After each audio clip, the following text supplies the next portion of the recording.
ഇന്ന് നമ്മോടൊപ്പമുള്ളത് ഇന്ത്യയിലെ ആദ്യത്തെ പ്രവാസി പ്രസ്ഥാനത്തിൻ്റെ സ്ഥാപകനും തിരുവനന്തപുരം സ്വദേശിയുമായ ഡോക്ടർ പ്രവാസി ബന്ധു ഡോക്ടർ എസ് അഹമ്മദാണ്. നമസ്കാരം സാർ. നമസ്കാരം. ഇപ്പോൾ കേന്ദ്ര സർക്കാർ എല്ലാ വർഷവും പ്രവാസി ഭാരത ദിവസ് സംഘടിപ്പിക്കാറുണ്ട്. ഇപ്പോൾ ഇന്ത്യയിൽ നിന്ന് ഏറ്റവും കൂടുതൽ പ്രവാസികൾ പോയിട്ടുള്ളത് കേരളത്തിലാണ്.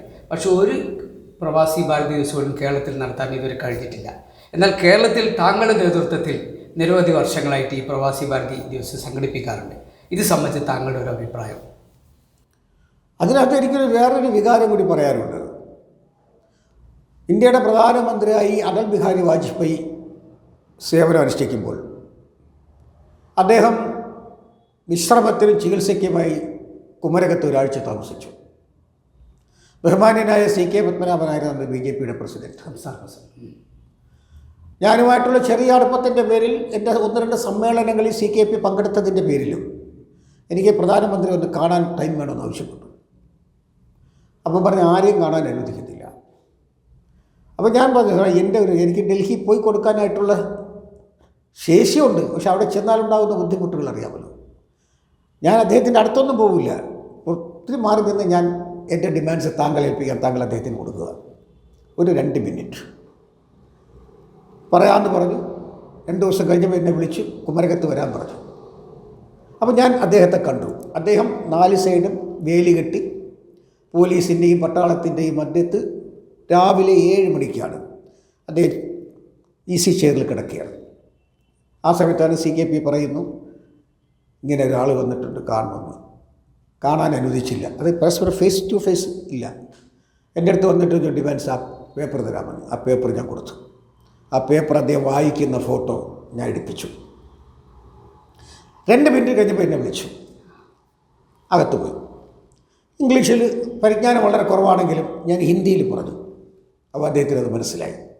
ഓക്കെ, आप देखेगा क्या करना सकते करेगा, അത്രേ പറഞ്ഞുള്ളൂ. തിരിച്ചു വന്നു. ഒരു 4 മാസം കഴിഞ്ഞപ്പോൾ ഡൽഹിയിൽ നിന്ന് ഞങ്ങളുടെ സംഘടനയുടെ പേരിൽ ഒരു പേപ്പർ വന്നു.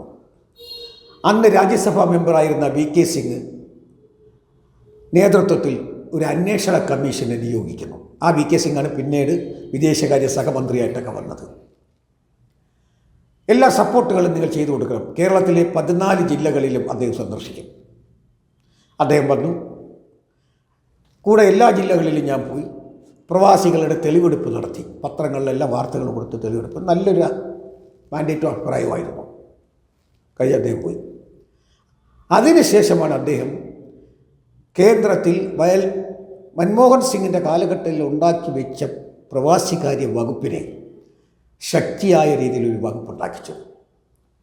അതിനാണ് ആദ്യമായിട്ടൊരു പ്രവാസികാര്യ വകുപ്പ് മന്ത്രിയെയും അവിടെ നിയോഗിച്ചു. വാജ്പേയി സർക്കാർ. അതിനുശേഷം വാജ്പേയി സർക്കാർ പ്രഖ്യാപിച്ചതാണ്, നമുക്ക് ഇന്ത്യയിൽ നമുക്ക് ഒരു ഫെസ്റ്റിവൽ ഡേ ഒക്കെ ഒരു സമൂഹത്തിന് വേണ്ടി പ്രത്യേകമായി പ്രഖ്യാപിക്കുക എന്ന് പറയുന്നത് അസാധ്യമായ കാര്യമാണ്. ഇന്ത്യക്ക് സ്വാതന്ത്ര്യം കിട്ടിയതിൻ്റെ സ്മരണയ്ക്ക് വേണ്ടിയാണ് ആഗസ്റ്റ് 15 ആഘോഷിക്കുന്നത്. പണ്ഡിറ്റ് ജവഹർലാൽ നെഹ്റു ഇന്ത്യയുടെ ആദ്യത്തെ പ്രധാനമന്ത്രിയായിരുന്നു. കുട്ടികളോടുള്ള വാത്സല്യം നിലനിർത്തിക്കൊണ്ടാണ് ശിശുദിനം ആചരിക്കുന്നത്. ഇന്ത്യയുടെ പരമാധികാര റിപ്പബ്ലിക് എന്നായി എന്ന് വരും തലമുറ ഓർമ്മിക്കുന്നതിന് വേണ്ടി ജനുവരിയിൽ നമ്മൾ റിപ്പബ്ലിക് ദിനം ആഘോഷിക്കുന്നത്. പക്ഷേ ഒരു പ്രത്യേക സമൂഹത്തിനെ അംഗീകരിച്ചുകൊണ്ട് അവരുടെ ത്യാഗങ്ങളെ സ്മരിക്കാൻ വേണ്ടി അടുത്ത തലമുറയ്ക്ക് പകർന്നു കൊടുക്കാൻ വേണ്ടിയും ഇന്ത്യയിലെ പ്രവാസി ഭാരതീയ ദിനം ആഘോഷിക്കണമെന്ന് വാജ്പേയി ഗവൺമെൻറ് തീരുമാനിക്കപ്പെടുന്നു. 2002 ആ തീരുമാനം ബഹുമാനപ്പെട്ട പ്രധാനമന്ത്രി പാർലമെൻറ്റ് പ്രഖ്യാപിക്കുമ്പോൾ അത് എന്ന് നടത്തണമെന്നുള്ള തീരുമാനം അദ്ദേഹത്തിന് അന്ന് പറയാൻ കഴിഞ്ഞില്ല. വീണ്ടും അദ്ദേഹത്തിൻ്റെ അന്വേഷണം നടന്നപ്പോൾ അദ്ദേഹത്തിന് ഒരു തീയതി കിട്ടി, ജനുവരി 9. ആ ജനുവരി 9ൻ്റെ സവിശേഷത പോലും ഈ രാജ്യത്തുള്ള ഉയർന്ന രാഷ്ട്രീയ നേതാക്കൾക്കോ ഭരണകൂടങ്ങൾക്കറിയില്ല. പക്ഷേ വാജ്പേയി കണ്ടുപിടിച്ചു.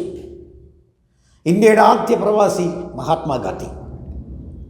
ദക്ഷിണാഫ്രിക്കയിലെ പ്രവാസ ജീവിതത്തിൽ അദ്ദേഹം പോയിട്ട് മടങ്ങി വരുന്ന ഭാരതത്തിൽ കാലൂന്നുന്ന ദിവസം 2ാം സ്വാതന്ത്ര്യ സമരത്തിൻ്റെ തുടക്കം ജനുവരി 9.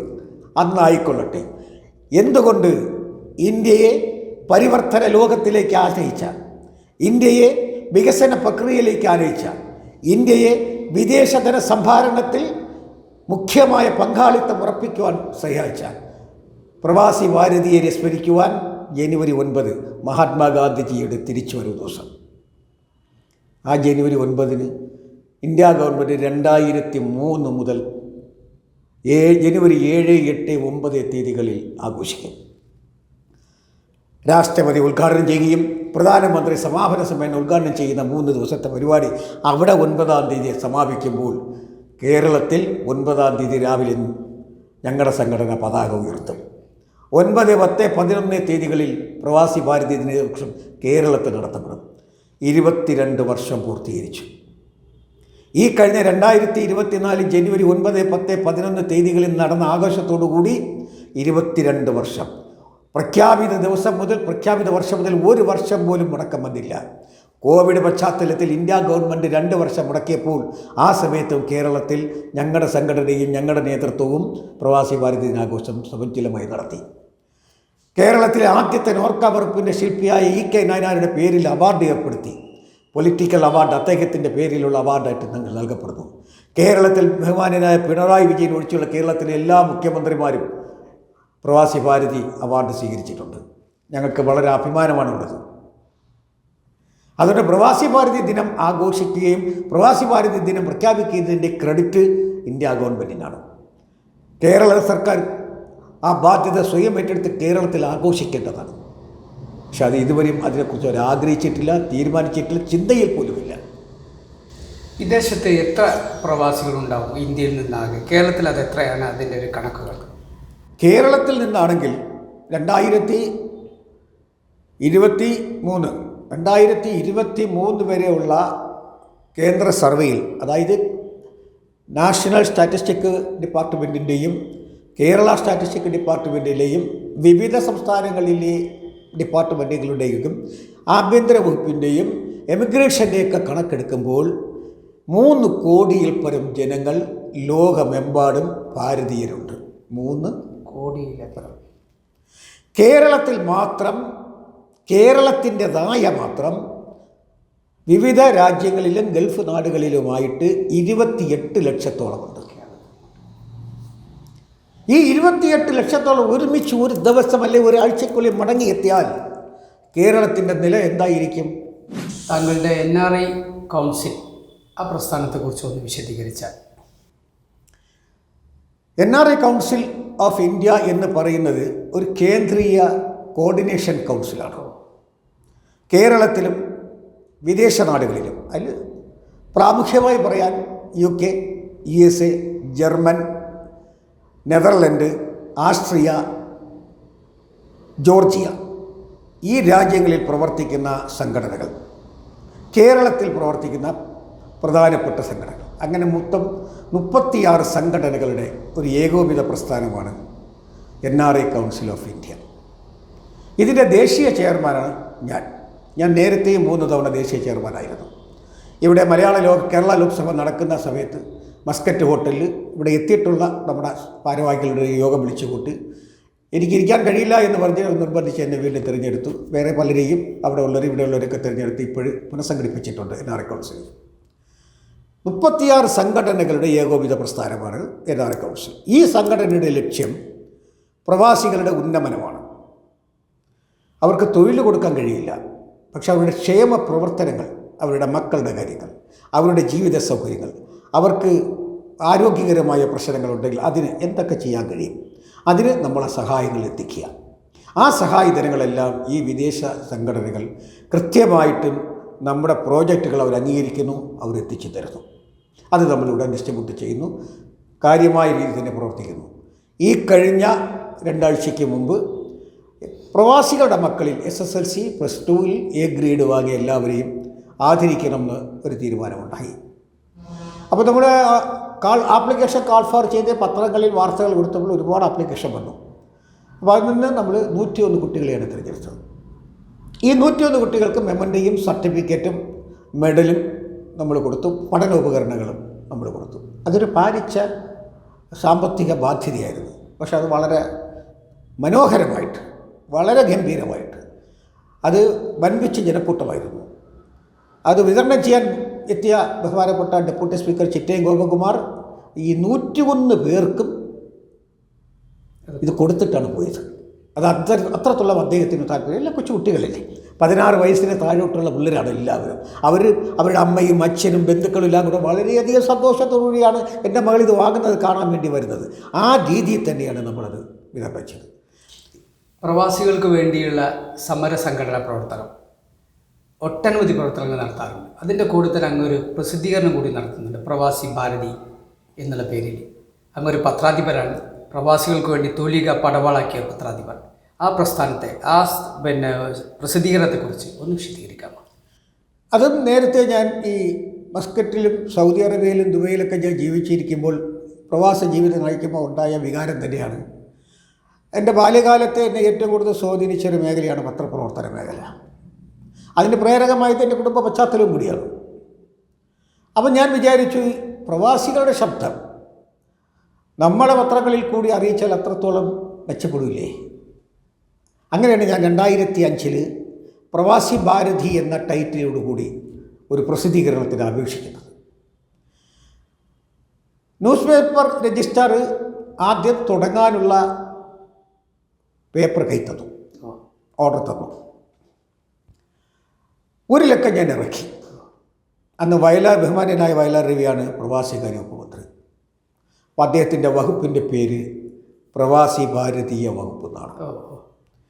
പ്രവാസി ഭാരതീയ എന്ന് പറയുന്ന ഒരു മാഗസിൻ ഇറങ്ങിയാൽ ഔദ്യോഗിക ജിഹ്വയായോ ഔദ്യോഗിക ജേർണലായോ ആളുകൾ തെറ്റിദ്ധരിക്കുമെന്നുള്ളതിൻ്റെ പേരിൽ രാമു അദ്ദേഹത്തിൻ്റെ പ്രൈവറ്റ് സെക്രട്ടറി ആയിരിക്കുന്നു, അദ്ദേഹത്തിന് ഈ മാസിക ഞാൻ അയച്ചു കൊടുത്തു. അത് അദ്ദേഹത്തിൻ്റെ ശ്രദ്ധയിൽപ്പെട്ടപ്പോൾ രജിസ്ട്രാറെ വിളിച്ച് പറഞ്ഞു, അംഗീകാരം കൊടുക്കണ്ട. എനിക്ക് അവിടെ നിന്നും ആദ്യത്തെ, അതായത് പ്രൊവിഷണൽ രജിസ്ട്രേഷൻ ക്യാൻസൽ ചെയ്തുകൊണ്ടെന്നുള്ള കത്ത് വന്നു. ഞാൻ ആ കത്തും കൊണ്ട് നേരെ ഡൽഹിയിൽ പോയി. മന്ത്രാലയവും മന്ത്രിയുമായിട്ടൊക്കെ ഞാൻ ഒരുപാട് സംസാരിക്കേണ്ടി വന്നു. 4 ദിവസം ഞാൻ ഡൽഹിയിൽ താമസിച്ചു. ഞാൻ അവസാനം അദ്ദേഹത്തിനോട് പറഞ്ഞു, നിങ്ങൾക്ക് വേണ്ടി 2 ദിവസമെങ്കിലും ഇൻക്ലാബ് സിന്ദാബാദ് വിളിച്ചിട്ടുണ്ടെങ്കിൽ ഞാൻ ഇതിൻ്റെ പെർമിഷൻ വാങ്ങിച്ചിട്ടേ പോകുള്ളൂ എന്ന് പറഞ്ഞു. അദ്ദേഹം ഇപ്പോഴും ജീവിച്ചിരിപ്പുണ്ട്. ഞാൻ അവിടെ 4 ദിവസവും നിന്നു. പല പ്രാവശ്യം അദ്ദേഹത്തിൻ്റെ ഓഫീസിൽ കയറി അദ്ദേഹത്തിനെ കാണാൻ ശ്രമിച്ചിട്ടുണ്ട്. അവസാനം അദ്ദേഹം തന്നെ പറഞ്ഞു കൊടുക്കാൻ പറഞ്ഞു. അങ്ങനെ എനിക്ക് പെർമനൻ്റ് രജിസ്ട്രേഷൻ കിട്ടി, പ്രവാസി ഭാരതി എന്ന്. പലരും പിന്നീട് പ്രവാസി കേരള, പ്രവാസി രവി, പ്രവാസി അങ്ങനെയൊക്കെ പല മാഗസിനുണ്ട്. താങ്കൾക്കൊന്നും ഉണ്ടല്ലോ പ്രവാസി രവി. പക്ഷെ പ്രവാസി ഭാരതി എന്നുള്ളൊരു പേരിൽ ആർക്കും അത് കിട്ടില്ല. കാര്യം പ്രവാസി ഭാരതി ഒരു ഡിപ്പാർട്ട്മെൻറ്റിൻ്റെ സിമ്പിളാണത്. അത് എനിക്കുണ്ട്. ബഹുമാനനായ ഒരു പ്രവാസി വ്യവസായ പ്രമുഖൻ എന്നോട് ചോദിച്ചു, അമ്മന് എത്ര വേണമെങ്കിലും തരാം, ഞങ്ങൾ നടത്തട്ടായിരുന്നു. ഞാൻ കൊടുത്തില്ല. എൻ്റെ മരണകാലം വരെയും അതവിടെ നിലനിൽക്കണം. പ്രവാസികളെക്കുറിച്ച് പറയുവാനും പ്രവാസികളെക്കുറിച്ച് ആധികാരികമായി ഇത്തിരി വിശാലമായ രീതിയിൽ എഴുതാനും ഞങ്ങളുടെ സ്വന്തം മാഗസിൻ അല്ലാതെ വേറൊരു മാഗസിനും കഴിയില്ല. അതുകൊണ്ടാണ് അത് നടത്തുന്നത്. പിന്നെ അതിൻ്റെ നിലനിൽപ്പ് സാമ്പത്തികമായ ബുദ്ധിമുട്ടുകളോടെയാണ് ഇത് ഇറക്കുന്നത്. മനോഹരമായ ആർട്ട് പേപ്പറിലാണ് നമ്മൾ പ്രിൻ്റ് ചെയ്ത് ഇറക്കുന്നത്. താങ്കൾക്കത് അറിയാമല്ലോ. എല്ലാ മേഖലയിലും ഞാനൊരു വരിസംഖ്യാ സമ്പ്രദായം ഏർപ്പെടുത്തിയിട്ടുണ്ട്. ആ മേഖലാ കമ്മിറ്റികൾക്കെല്ലാം പ്രത്യേക നിർദ്ദേശവും കൊടുത്തിട്ടുണ്ട്. സംഘടനയ്ക്കകത്ത് ആരും മെമ്പർഷിപ്പ് എടുക്കാൻ വന്നിരുന്നാലും 1 കൊല്ലത്തെ വരിസംഖ്യ പ്രവാസി ഭാരതിയുടെ ഇതും കൂടെ വാങ്ങണം. 120 രൂപയുള്ളൂ. ഇപ്പോൾ അത് 200 ആക്കിയിട്ടുണ്ട്. 120 രൂപ കൊടുത്ത് രസീത് നോക്കണം എന്നുള്ളത് ആരും തരും. ഇപ്പോൾ 200 ആക്കിയിട്ടുണ്ട്. 200 ഒരാളിൻ്റെ എന്ന് വെച്ചാൽ 50 രൂപ ജില്ലാ കമ്മിറ്റിക്ക് എടുക്കാം. 150 രൂപ നമുക്ക് അയച്ചു തരാം. അവർക്ക് മാഗസിൻ പോസ്റ്റിൽ അയച്ചു കൊടുക്കും. അതുകൊണ്ട് ആ ഒരു ഇത് നടക്കുന്നു. അതിനകത്ത് ഞാൻ കഴിഞ്ഞ 15 വർഷക്കാലം എഴുതിയ മുഖപ്രസംഗങ്ങളുടെ സമാഹാരമാരായിരുന്നു ബഹുമാനനായ കേരള ഗവർണർ ആരിഫ് മുഹമ്മദ് ഖാൻ പ്രകാശനം ചെയ്ത കനൽ ചില്ലകൾ എന്ന എൻ്റെ ഗ്രന്ഥം. അതിനകത്ത് പല ഗവൺമെൻറ്റിനെ കുറ്റപ്പെടുത്തിയിട്ടുണ്ട്, വിമർശിച്ചിട്ടുണ്ട്. നല്ലത് ചെയ്തതിനെക്കുറിച്ച് ഞാൻ ആശംസകളും പ്രോത്സാഹനങ്ങളും ചെയ്തിട്ടുണ്ട്. ആ എഡിറ്റോറിയലെല്ലാം വെച്ചുകൊണ്ടൊരു ബുക്കിറക്കി. അതെല്ലാവരും വായിച്ചു. അതെല്ലാവർക്കും ഇഷ്ടപ്പെട്ടു. പലരും പറഞ്ഞു ഉള്ളത് തുറന്നു പറയുവാനുള്ള ശക്തിയുള്ള തൂലിക എന്നുള്ള രീതിയിൽ എല്ലാവരും സമ്മതിച്ചു. അത് പ്രതിപക്ഷവും ഭരണപക്ഷവുമില്ലായിരുന്നു. അപ്പോൾ അതുകൊണ്ട് പത്രം നടത്തിയതിൻ്റെ പേരിൽ എനിക്ക് മുഖപ്രസംഗം എഴുതാൻ കഴിഞ്ഞു. എൻ്റെ അഭിപ്രായങ്ങൾ, എൻ്റെ കാഴ്ചപ്പാടുകൾ അതിനെ സമാഹരിച്ചുകൊണ്ട് ഞാൻ ഒരു ഗ്രന്ഥകർത്താവായി. അപ്പോൾ ഇതെല്ലാം സർവശക്തനായ ദൈവത്തിൻ്റെ അനുഗ്രഹം, അല്ലെങ്കിൽ ഞാൻ വിശ്വസിക്കുന്ന എൻ്റെ വിശ്വാസത്തിൻ്റെ ഒരു ബഹിസ്ഫുരണം, ഒരു എന്താ പറയുക, അതൊരു ദൃഢമായ ഒരു പ്രതിജ്ഞ പോലെയാണ് ഞാൻ ഈ പ്രവർത്തനങ്ങളെല്ലാം ഏറ്റെടുക്കുന്നത്. എല്ലാവരും പറയും ഒറ്റയാൻ പട്ടാളമാണ്. കാര്യം എൻ്റെ പ്രവാസി ഭാരതീയ ദിനാഘോഷം 3 ദിവസം കാണുന്നവരെല്ലാം പറയും എങ്ങനെ ഇത് ഓർഗനൈസ് ചെയ്യുന്നു എന്ന് ചോദിക്കും. അത് എൻ്റെ മാത്രം കഴിവല്ല, എൻ്റെ പിന്നിൽ നിൽക്കുന്ന പലരുടെയും ഒത്താശകളുണ്ട്. 4 പതിറ്റാണ്ട് കാലത്തെ പ്രവാസ സംഘടനാ ജീവിതം താങ്കൾക്കുണ്ട്. അങ്ങനെ ഈ 4 പതിറ്റാണ്ട് കാലം തിരിഞ്ഞു നോക്കുമ്പോൾ കേരളത്തിൽ ഇടതുപക്ഷ ജനാധിപത്യ മുന്നണി ഗവൺമെൻറ്റാണോ അല്ലെങ്കിൽ UDFൻ്റെ ഐക്യ ജനാധിപത്യ മുന്നണി ഗവൺമെൻറ്റാണോ കൂടുതൽ പ്രവാസികളെ സഹായിച്ചതായി അങ്ങേക്ക് തോന്നിയിട്ടുള്ളത്? പക്ഷെ നമുക്ക് ക്രിയാത്മകമായ രീതിയിൽ അത് വിലയിരുത്തുമ്പോൾ പദ്ധതികൾ നടപ്പിലാക്കുകയാണ് ഒന്നാം ചാൻസ്. നിയമസഭയിലോ പാർലമെൻറ്റിലോ വാക്കുകൾ കൊണ്ട് സംസാരിച്ചുകൊണ്ട് അത് പ്രതിപാദ്യമാക്കുന്നതല്ലാതെ അത് വകുപ്പുകളാകുന്നില്ല, പദ്ധതികളാകുന്നില്ല. പക്ഷെ ആ ഒരു കാര്യത്തിൽ കഴിഞ്ഞ 1/4 നൂറ്റാണ്ട് കാലത്തെ ഇടതുമുന്നണി ഗവൺമെൻറ്റുകൾ കാര്യമായ രീതിയിൽ പ്രവാസികളെ സഹായിച്ചിട്ടുണ്ട്. അതിൽ മാറ്റമൊന്നുമില്ല. കേന്ദ്ര സർക്കാർ വിലയിരുത്തുമ്പോൾ കോൺഗ്രസ് സർക്കാരാണോ BJP സർക്കാരാണോ ക്രിയാത്മകമായി പ്രവാസികൾക്ക് വേണ്ടി ഇടപെട്ടതായിട്ട് അങ്ങേക്ക് തോന്നിയിട്ടുള്ളത്? ഞാൻ നേരത്തെ സൂചിപ്പിച്ചല്ലോ, BJP എന്ന് പറയുന്ന രാഷ്ട്രീയ പ്രസ്ഥാനത്തിനോട് നമുക്ക് നീരസങ്ങളുണ്ടാകാം. പക്ഷേ മോദി ഗവൺമെൻറ് എന്ന് പറയുന്ന സമീപനം, മോദി ഗവൺമെൻറ്റിൻ്റെ സമീപനം പ്രവാസികളോട് ഉദാരമാണ്, നല്ല സമീപനമാണ്. അദ്ദേഹം ആദ്യത്തെ പ്രധാനമന്ത്രി പദം ഏറ്റെടുത്ത് കാലാവധി പൂർത്തീകരിക്കുന്നതിന് മുമ്പ് ഞാൻ പലതവണ അദ്ദേഹത്തെ കാണാൻ ശ്രമിച്ചിട്ടുണ്ട്. പക്ഷെ എനിക്ക് കാണാൻ കഴിഞ്ഞിട്ടില്ല. 2ാമത്തെ ഘട്ടം കാണാൻ ശ്രമിച്ചു, എനിക്ക് അദ്ദേഹത്തിനെ കാണാൻ കഴിഞ്ഞു. ആ കഴിഞ്ഞതിൻ്റെ കാരണം അദ്ദേഹത്തിൻ്റെ 5 വർഷത്തെ പല പദ്ധതികളെക്കുറിച്ച് എൻ്റെ കാഴ്ചപ്പാടിൽ ഞാൻ വിലയിരുത്തിക്കൊണ്ടുള്ള ആർട്ടിക്കിൾ എഴുതി അതിനെ ഞാൻ ട്രാൻസ്ലേറ്റ് ചെയ്ത് ഇംഗ്ലീഷിലേക്ക് അദ്ദേഹത്തിന് അയച്ചു കൊടുത്തു. അത് കിട്ടിയിട്ട് അദ്ദേഹം എനിക്കൊരു ആശംസ കത്തയച്ചു. അദ്ദേഹത്തിൻ്റെ personal letter പേഡിൽ Narendra Modi prime minister of India എന്നുള്ള പേഴ്സണൽ ലെറ്റർ പേഡിൽ അദ്ദേഹം ലെറ്റർ അടിച്ചു.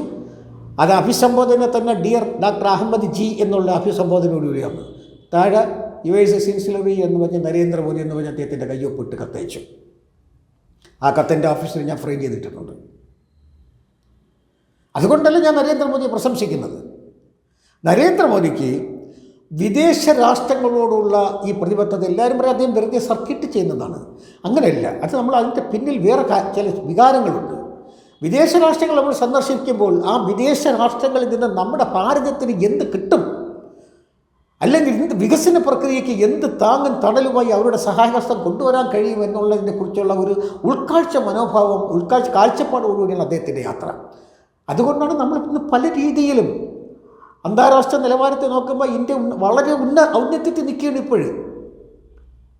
അപ്പോൾ അതിൻ്റെയൊക്കെ നമ്മൾ കണക്ക് കൂട്ടുമ്പോൾ മോദി ഗവൺമെൻറ് പ്രവാസികളോട്, പ്രത്യേകിച്ച് വിദേശ രാഷ്ട്രങ്ങളോടുള്ള സമീപനം, വിദേശ രാഷ്ട്രങ്ങളിൽ ജീവിക്കുന്നവരോടുള്ള സമീപനം എല്ലാം വളരെ ഉദാരവൽക്കരണമാണ്, തികഞ്ഞ നല്ല സമീപനമാണ്, നല്ല സ്നേഹവായ്പോടുകൂടി തന്നെയാണ് അദ്ദേഹം ആ കാര്യങ്ങൾ കാണുന്നത്. എൻ്റെ ചോദ്യം ഒന്നുകൂടി വ്യക്തമാക്കാം. കോൺഗ്രസ് ഗവൺമെൻറ്റുകളാണോ അതോ BJP ഗവൺമെൻറ്റാണോ ക്രിയാത്മകമായി പ്രവാസികൾക്ക് വേണ്ടി ഇടപെട്ടുള്ളതെന്നാണ് ഒരു ചോദ്യം. അതിനൊന്ന് പോയിൻ്റ് ഔട്ട് ചെയ്ത് നന്നായി. അത് ഞാൻ നേരത്തെ സൂചിപ്പിച്ചല്ലോ, നമ്മുടെ ആരാധ്യായ ബഹുമാനപ്പെട്ട പ്രധാനമന്ത്രിയാണ് ഇന്ദിരാഗാന്ധിയാണല്ലോ ആദ്യം ഈ ഫണ്ട് വെളിപ്പെടുത്തുന്നത്. ഫണ്ട് റൈസ് ചെയ്യുന്നതാണ് റിസർവ് ബാങ്കിൻ്റെ. അതിനെ ചുവടുവെപ്പിച്ചുകൊണ്ടാണ് ഇന്ന് കേന്ദ്ര സർക്കാരും കേരള സർക്കാരും എല്ലാ പദ്ധതികളും നടപ്പിലാക്കുന്നത്. കേന്ദ്രവിഹിതമില്ലാതെ ഒരു കേരള സർക്കാരും ഒരു സർക്കാരും നടപ്പിലാക്കില്ല. കേന്ദ്രവിഹിതമുണ്ട്. പക്ഷെ അങ്ങനെ ഒരു പ്രഖ്യാപിത നയം കൊണ്ടുവന്ന് ഭാവിയിൽ പ്രവാസ ലോകത്തുനിന്ന് മടങ്ങിയെത്തുന്ന ഭാരതീയരെ സംരക്ഷിക്കണമെന്നുള്ള ദീർഘവീക്ഷണം ബഹുമാനപ്പെട്ട ആരാധ്യായ ഇന്ദിരാഗാന്ധിക്കാണ് ഉണ്ടായിരുന്നത്. ആ കാരണം വെച്ച് നോക്കുമ്പോൾ UPA സർക്കാരിന്, അല്ലെങ്കിൽ ഇന്ത്യൻ നാഷണൽ കോൺഗ്രസ് പ്രതിനിധാനം ചെയ്യുന്ന ഗവൺമെൻറ്റിനെ നമുക്ക് നന്ദിയോടെ സ്മരിക്കാൻ കഴിയും. എന്തൊക്കെയാണ് ഇനി അങ്ങയുടെ ഭാവി പദ്ധതി, താങ്കളുടെ സംഘടനയുടെ ഭാവി പദ്ധതികൾ? സംഘടനയുടെ ഭാവി പ്രവർത്തനം എന്ന് പറയുന്നത് മടങ്ങിയെത്തിയവരിൽ 50-60% തൊഴിലില്ലാതെ ജീവിക്കുകയാണ്. അവരിൽ ഒരു 25% എന്തെങ്കിലുമൊക്കെ തൊഴിലുകൾ കൊടുത്ത് അവരെ സംരക്ഷിക്കണം. അതിനെ ബാങ്കുകളുമായും ഗവൺമെൻറ്റുകളുമായും സന്ധിയില്ലാത്ത പോരാട്ടം ഇപ്പോൾ നടത്തിക്കൊണ്ടിരിക്കുകയാണ്. ചെറുതായിട്ടൊക്കെ പലതും നടക്കുന്നുണ്ട്. പിന്നെ 60 വയസ്സ് കഴിഞ്ഞവരുടെ പെൻഷൻ അത് ജീവവായുവാണ്. അതൊരു ജീവിതത്തിൻ്റെ ആവശ്യമാണ്. അത് തന്നേ പറ്റൂ. അത് ബഹുമാനപ്പെട്ട മുഖ്യമന്ത്രിക്ക് പൂർണ്ണമായി ബോധ്യപ്പെട്ടിട്ടുണ്ട്. അത് നടപ്പിലാക്കാമെന്നും പറഞ്ഞിട്ടുണ്ട്. ആ ഒരു പദ്ധതി കൂടെ വന്നാൽ ലക്ഷക്കണക്കിന് വരുന്ന പ്രവാസികൾക്ക് ഒറ്റ പ്രീമിയം അടച്ചുകൊണ്ട്, ഒറ്റ പ്രീമിയം ഗവൺമെൻറ് നിശ്ചയിക്കപ്പെടുന്ന ഒറ്റ പ്രീമിയം അടച്ചുകൊണ്ട് അടുത്ത 3 മാസം കഴിയുമ്പോൾ പെൻഷൻ കിട്ടും. അത് അവരുടെ ജീവിതത്തിൻ്റെ ഒരു ഭദ്രമായ ഒരു ചുവടുവയ്പ്പാണ്. ഒരു പ്രവാസിയെ സംബന്ധിച്ചിടത്തോളം അത് നടപ്പിലാക്കണം. തൊഴിലവസരങ്ങൾ സൃഷ്ടിക്കണം. പിന്നെ കേരളത്തിൽ വോട്ടവകാശം പ്രവാസി വോട്ടവകാശം പറയാം. കേരളത്തിൽ എല്ലാ ജില്ലകളിലും NRA ടൗൺഷിപ്പുകൾ സ്ഥാപിക്കുക. ഹൗസിംഗ് ബോർഡിൻ്റെ മോഡലിൽ അവർക്ക് വീടുകൾ വെച്ച് ലോണായിട്ട് കൊടുക്കുക. വാടകയായിട്ട് അത് വസൂല് ചെയ്യുക. അടയുമ്പോൾ അവർക്കത് സ്വന്തമാക്കി കൊടുക്കുക. അങ്ങനെ എല്ലാ ജില്ലകളിലും കുറേശ്ശെങ്കിലും വീടുകൾ വെച്ചുകൊണ്ടുള്ളൊരു ടൗൺഷിപ്പ് പ്രാവർത്തികമാക്കുക. അതും നമ്മൾ കേരള സർക്കാരിനോട് ആവശ്യപ്പെട്ടിട്ടുണ്ട്. അത് ഇന്ത്യ ഗവൺമെൻറ്റിനോട് നമ്മൾ ആവശ്യപ്പെട്ടിട്ടുണ്ട്. ഇന്ത്യ ഗവൺമെൻറ്റിനോട് സഹായം ആവശ്യപ്പെട്ടിട്ടുണ്ട്. കേരള സർക്കാരും കൂടി ആവശ്യപ്പെട്ട് ഈ പദ്ധതി പ്ലാനിംഗ് ബോർഡിന് കൊടുത്ത് അത് ഒരു തീരുമാനം എടുത്തു കഴിഞ്ഞാൽ അത് ഇന്ത്യ ഗവൺമെൻറ്റിന് കൊടുത്താൽ ഇന്ത്യ ഗവൺമെൻറ് അപ്രൂവൽ ചെയ്യും. ഇവിടെ ദേശീയ ബാങ്കുകൾ, ഹഡ്കോ ഉൾപ്പെടെയുള്ള പലരും ഇതിന് സാമ്പത്തികമായിട്ട് സഹായിക്കും. LIC സഹായിക്കും. കേന്ദ്ര സ്ഥാപനങ്ങളെല്ലാം സഹായിക്കും. കാരണം അവർക്കെല്ലാം വിദേശ പണം ആവശ്യമായിരുന്നു. LIC ഒക്കെ ഇന്ന് വളർന്ന്, ലൈഫ് ഇൻഷുറൻസ് കോർപ്പറേഷൻ ഇന്ന് ഭയങ്കരമായിട്ട് പടർന്ന് പന്തലിച്ചതെല്ലാം പ്രവാസികളാണ്. പ്രവാസികൾ ചേരാത്ത ഒരു ഇൻഷുറൻസ് പദ്ധതിയില്ല.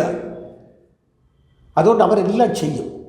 പിന്നെ മറ്റൊന്ന്, യാത്ര, ട്രാൻസ്പോർട്ട് ബസ്സുകളിൽ, തീവണ്ടികളിൽ 60 വയസ്സ് കഴിഞ്ഞ മടങ്ങിയെത്തിയ പ്രവാസികൾക്ക് 20% ഡിസ്കൗണ്ടിൽ ടിക്കറ്റുകൾ കൊടുത്ത് യാത്രാ സൗകര്യങ്ങൾ ഏർപ്പെടുത്തുക. ഇത് ഇത്രയും നമ്മൾ ആവശ്യപ്പെട്ടിട്ടുണ്ട്.